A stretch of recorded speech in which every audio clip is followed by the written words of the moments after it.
So for the drawing part, I would recommend, if you are a complete beginner, maybe use a pencil instead of a fountain pen. This is permanent ink, so it's perfect for going with watercolor over it. But if you not confident and are afraid of making lines that you will need to erase, then go with a pencil. But otherwise, let's start just looking at the shape of the leaf. So it's more of a kind of round shape, and then you have these bits here at the top. So I would basically feel free to exaggerate things to make it your own. The other thing is there are these scallop edges which I haven't done here, but you may want to look at that. In terms of the veining, just pick up on a couple of them and start drawing them in.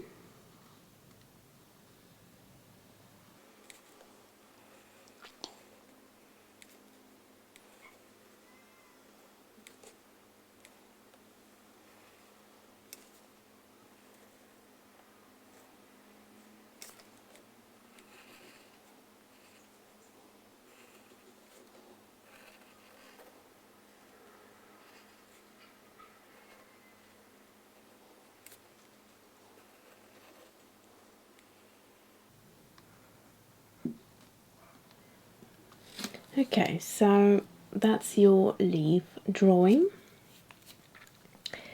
and I will do another one here, just changing it up a little. So this one, I will give it scalloped edge.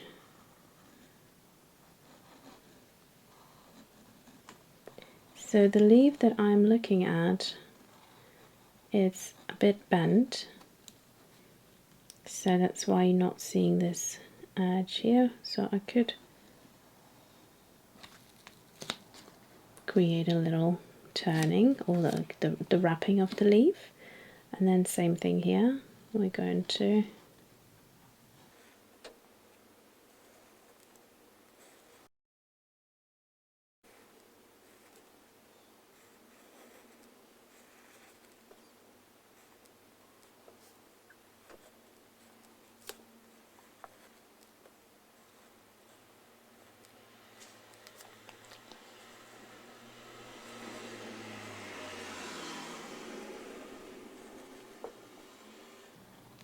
okay, so that's another variation of doing things like that. You're just giving the leaf a bit more of an abstract shape, I guess.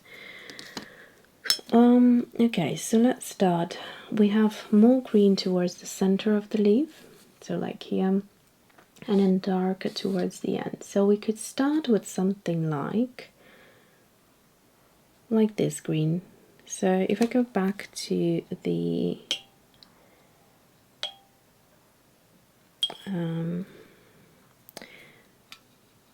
well, that was, I think, Thalasseanine, but I'm going to just use a bit of the cobalt green and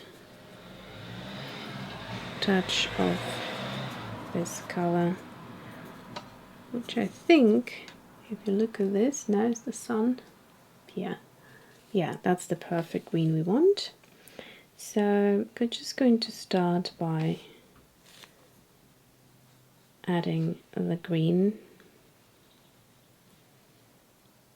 Also look where you want it to be darker and where you want it to be lighter, so where the light hits.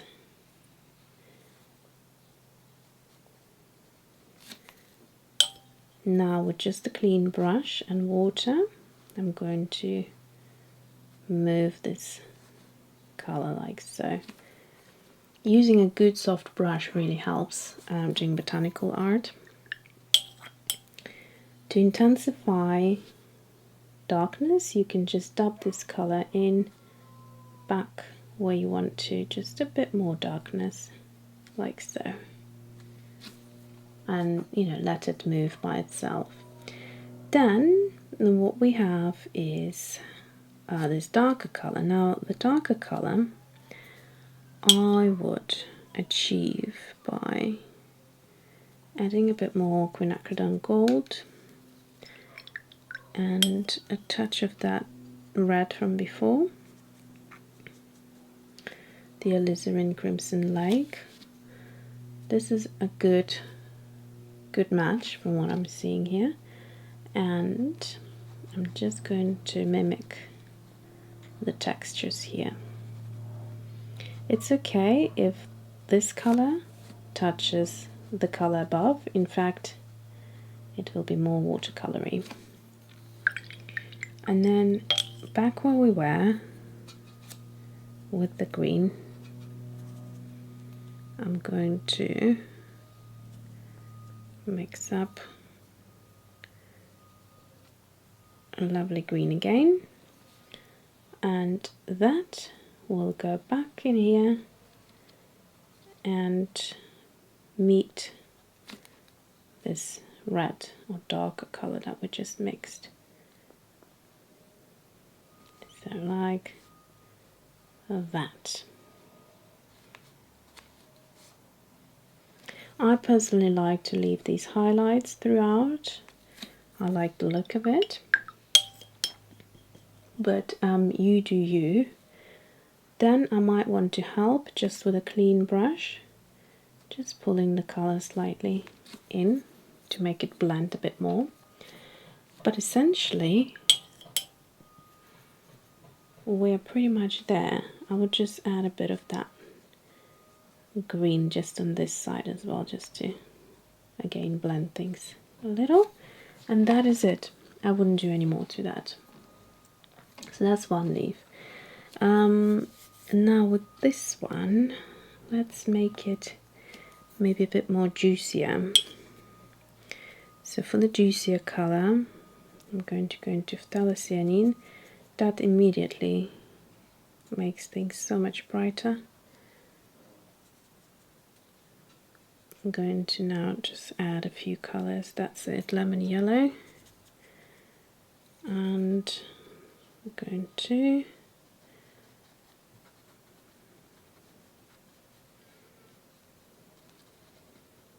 just follow these colors like so, and this should be like a really dark one. So I'm going to add a touch of ultramarine.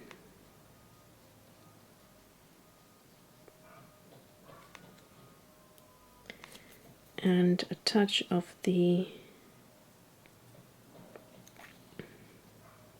red, just to neutralize it a touch. If it's coming out too dark, you can always try to lift it and add a bit of more water. So like that. Back to this green. If you want to avoid flatness of the green, just keep on mixing as you go. So for instance, now I would go, let's try this middle yellow with this mix and add a different tone of a green.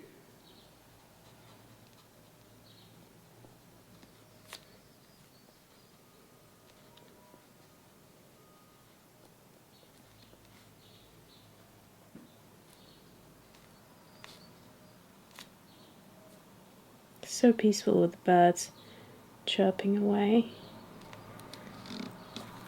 So this is more of a kind of, you know, fresher leaf, I'd say. It has more yellows in there, more greens.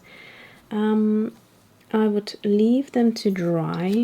So at this point I'll just let things dry a little bit and see if I need to do any glazing, because Sennelier colors, they're known for their glazing, and this is why some watercolorists like Billy Showell do enjoy using them, because you can obviously layering or using different glazes in botanical art is what makes it kind of become more realistic.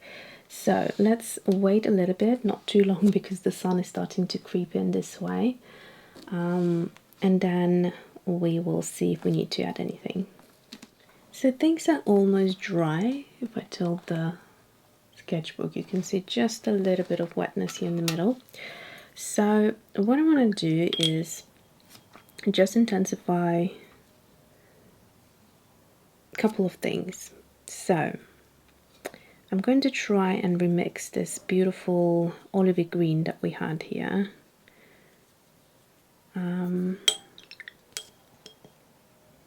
It's remarkable how little watercolor you need when you are doing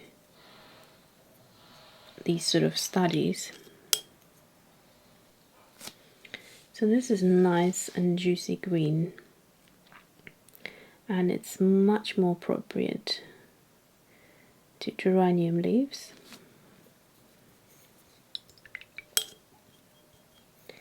And so take a little bit of a tissue and just kind of blend the edge so it doesn't look opaque like gouache. Oh, sorry, the sun is now here, isn't it? Okay, so there we go. One thing I wanted to try while we're here is to add dioxazine purple into this. And it's a very, very intense, as you can see, almost a black looking thing.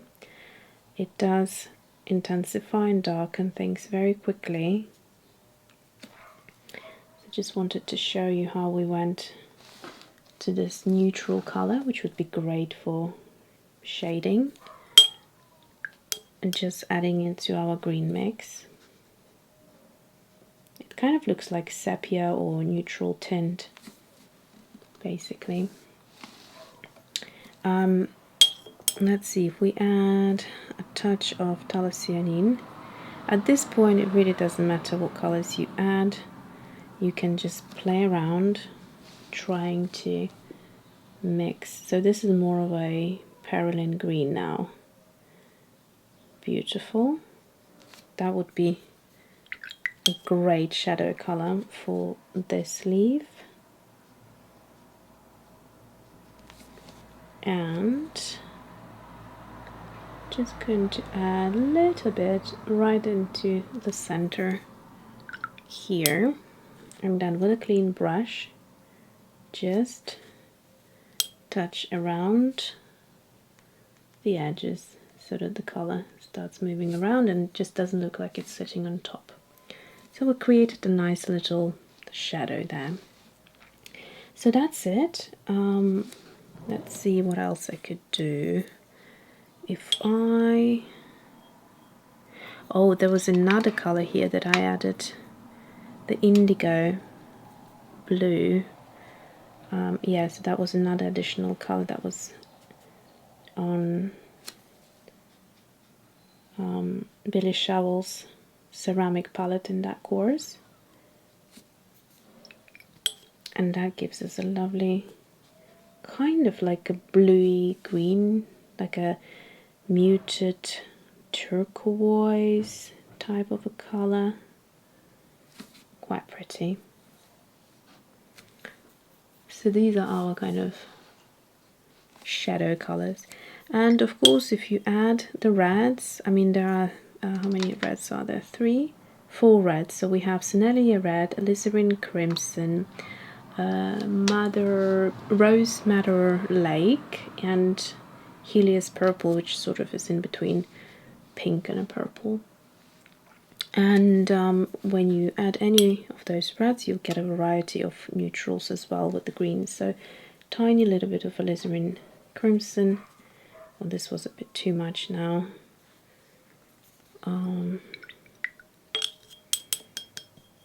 Let's see if I can mix the green back in.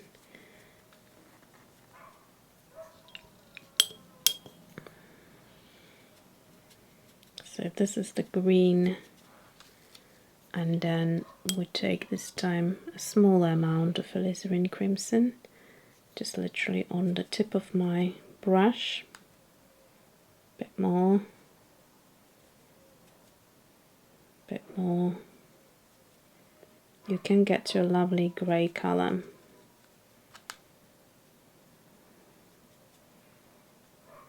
Yeah, so here the one on the there.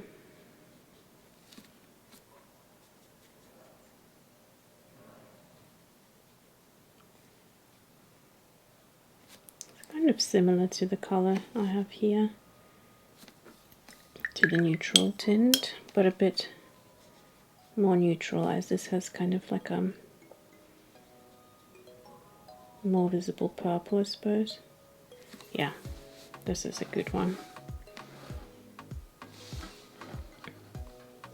Alright, so that is it for today's little botanical watercolor month sesh. And yeah, I hope you enjoyed it. Thanks for watching and see you in the next one.